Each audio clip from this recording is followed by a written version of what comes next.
Welcome to my World History Notes, where I'm going to read from the book I wrote to teach homeschoolers world history. A Bible Believer Looks at World History. You can see it on lulu.com, amazon.com, or the Bible Baptist Bookstore. I didn't do one this morning. I'm doing this after work because my computer was on the fritz. It's okay now, though.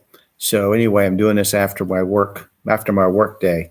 And you may not agree with the conclusions that I draw from world history, but you should at least know about the things that I talk about or have some kind of opinion based on research. All right, so we're going to begin. We're still in Rome and Judea. According to Karsten Thiede, as revealed in his book, Eyewitness to Jesus, the earliest known papyrus that exists concerning a small part of the Gospel of Matthew is from just before the fall of Jerusalem. It may well have been, that the Apostle Matthew was still alive when this copy was made. Other scholars insist that this scrap of papyrus is much older than the 60s AD date that Thiede ascribed to it. It's called the Magdalene papyrus. The oldest thing the traditional historians are certain of in regard to Christianity is not the existence of Christ himself, but the existence of Christians. There are references to their persecutions written early in the 2nd century.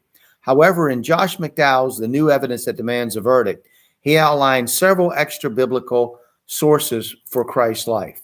These are pagan, non-Christian, non-Jewish sources. One is Cornelius Tacitus, a Roman historian who lived from 55 to 120 AD. His most famous works were the Annals and Histories. He's been considered Rome's greatest historian, man known for his integrity and truthfulness. He refers to Christ's death when talking about the persecution of the Christians by Nero. He is also the only pagan historian who mentions Pontius Pilate by name. As previously mentioned, Lucian of Samosata, a Greek satirist of the latter half of the 2nd century, mockingly speaks of Christ's crucifixion and the Christians' worship of him in his work, The Death of Peregrine. Suetonius, historian from which Michael Grant's The 12th Caesar derives much of its base information, writing in his Life of Claudius, speaks of the Christians being expelled from Rome and speaks also of Christ himself. This reference places Christians in Rome less than 20 years after the crucifixion. Around 52 AD, a Roman writer named Thallus wrote about Christ, but this is found only in a reference by Julius Africanus in 221 AD. Phlegon, in his history called Chronicles, is also referred to by Africanus in his chronography. Merabar Serapion, a Syrian Stoic philosopher writing around 70 AD, pens a letter from prison to his own son, comparing Jesus to Socrates and Protagoras, two Greek philosophers. In addition, there are Jewish references to Christ's crucifixion in the Babylonian Talmud. Then we have the disputed testimony of Josephus.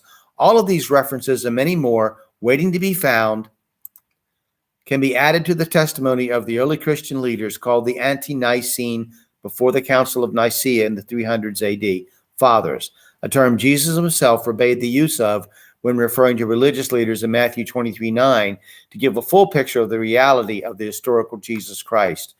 Unfortunately, many historians, inspired by the doubts of so-called professing Christians of the German higher criticism of the late 18th and 19th centuries, tend to doubt even whether or not Jesus existed. So we're going to continue next time. I gave you something to think about. I hope you read your Bible, read your history, study it, and come to conclusions that based on what you've read. And don't be afraid to express them. Thank you very much for watching.